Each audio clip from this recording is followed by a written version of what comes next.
I think he's the guy who probably sacrificed the most in the team, just because you guys don't even see that he's guarding probably the best player in other team. I'm really happy that he's with me.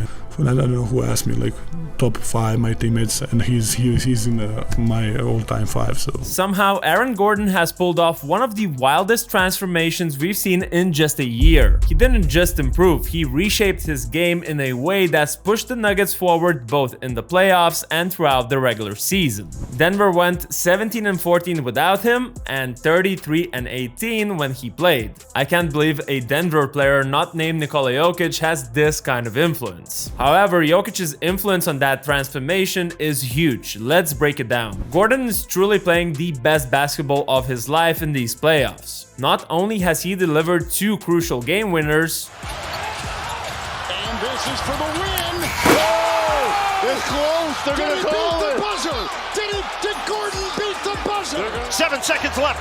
Westbrook, 5 seconds. They're down by 1. Gordon got it.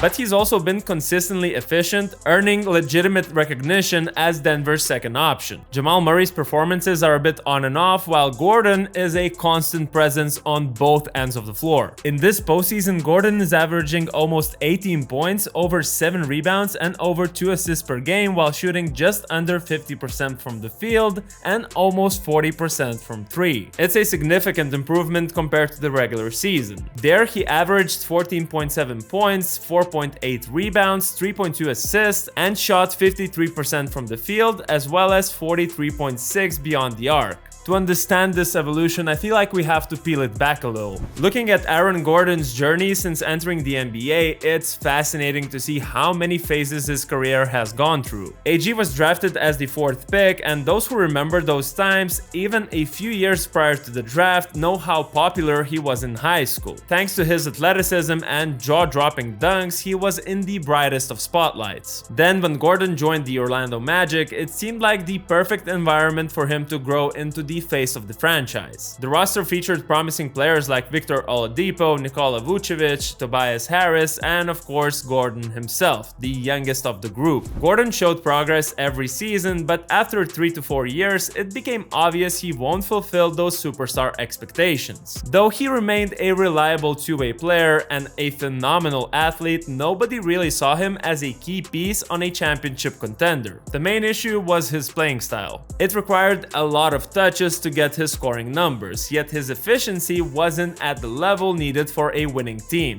During his nearly 7 seasons in Orlando, Gordon never shot over 50% from the field, and more often than not, he was below 45%. To make matters worse, in most of those seasons, the Magic were out of playoff contention, which limited his experience in meaningful games and high-pressure situations. He was never a reliable shooter, and even though he excelled as a finisher, he was nowhere close to someone like Giannis Antetokounmpo, making it challenging to build a team around him. However, joining the Denver Nuggets in the 2021-22 season was a major turning point for Aaron Gordon. Get this, he went from never shooting over 50% from the field in 7 years in Orlando to never shooting below 50% in any of his 5 seasons in Denver so far. I'm not a fan of just blindly pointing at numbers, but I feel like this is a clear indication of a different role that made him much more efficient. Now, landing a player like Gordon on a team featuring Nikola Jokic was honestly a jackpot, and it was obvious from the start. Since they had a playmaker of the Joker's caliber, it created the perfect environment for Gordon to maximize his potential by shifting his playing style. And soon enough, Gordon became a crucial part of rotation, aiming for far more than what he had been used to up to that point. There are 3 fundamental aspects of the partnership between these two that have really just shaped the way that the Nuggets are playing since AG joined. First of those is the pick and roll game. This is the foundation of everything for Aaron Gordon. Since he joined Denver, Jokic has emerged as one of the best players in the world, becoming dominant in multiple areas. One of those key elements of Jokic's playmaking is his short roll game after a pick and roll, where Gordon plays a vital role, either as a corner threat or positioned in the dunker spot. I mean, how many times have we seen Jokic dish out a perfect pass pass to Gordon in these situations, leading to an easy dunk. Also, in Denver, alongside Jokic, Gordon has evolved into an elite cutter. He deserves a lot of credit for this transformation too, but Jokic plays a massive role as he does most of the work in creating those opportunities. Gordon's job is to be in the right place at the right time, something that's easier said than done. However, playing with the best passing center of all time significantly simplifies that task. Not only has it been filling the stat sheet, but it also has turned Gordon into a highly efficient player. The next aspect is the transition game. It's another area where Gordon has truly found his place alongside Nikola Jokic. Back in Orlando, Gordon was already known for being a dangerous presence in transition due to his incredible athleticism, which really made him difficult to stop when he was attacking the rim. However, playing next to Jokic has taken his transition game to an entirely new level. It's not just about being physically dominant anymore, it's about how exceptionally well Gordon runs the floor in these situations.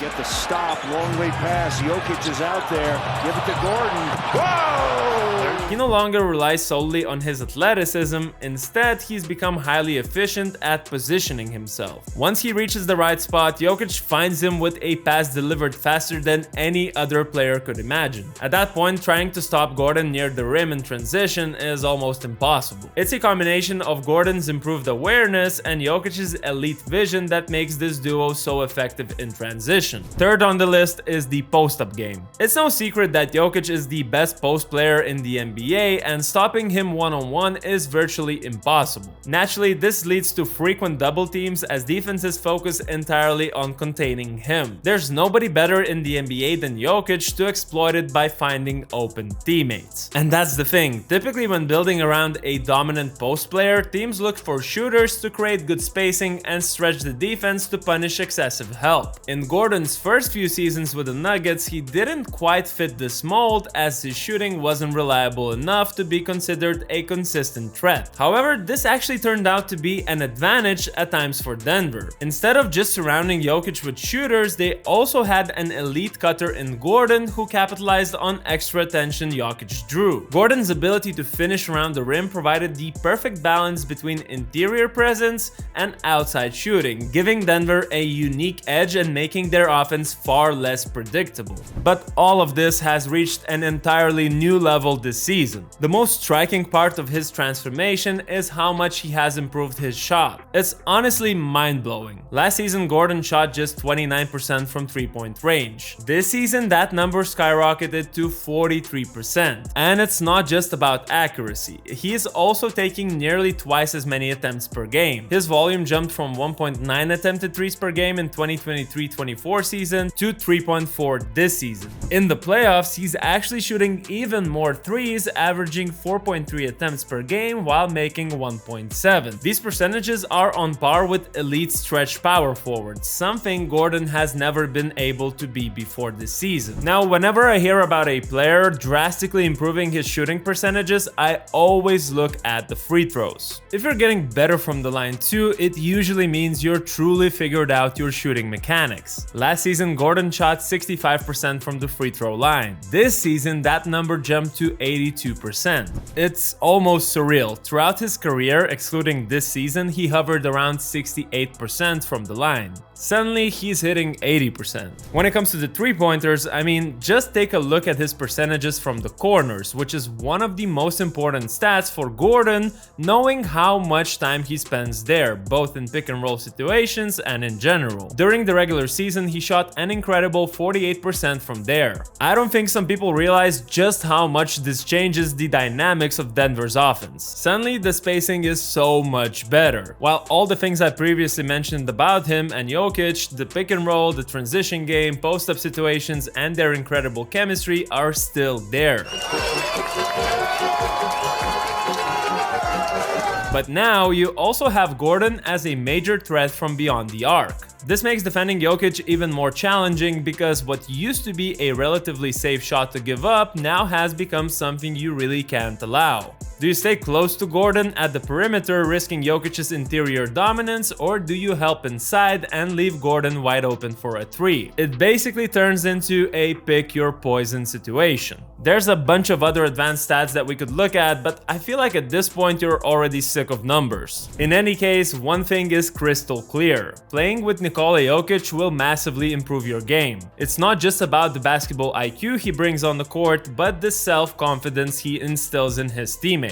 Jokic has a really special kind of trust in his teammates to knock down shots even if they're not known as great shooters. This isn't a short-term thing, it's a deep, steady belief where guys don't feel any pressure or like they're being judged if they miss. In Denver, Jokic's confidence in his teammates actually makes them better. They feel empowered, which helps them shoot more confidently and, in the end, be more successful. A perfect example of this is Russell Westbrook, whose career was practically revived by Jokic. If you want to see the full story of how Jokic actually turned Russell's career around, just make sure to check the end screen of this video. And I don't want to end on a heavy note, but it's something definitely worth mentioning. Last summer, Aaron Gordon lost his older brother, Drew Gordon, a former pro who was dunking just like his brother in various overseas teams, including my city's team, Rytas Vilnius. To honor his late brother who passed away in a tragic accident, Aaron changed his number from 50 to 32 before this season. I feel like a personal life tragedy like that hits harder than anything else in the world, and in Aaron Gordon's case, it has made him extremely close with his nephews,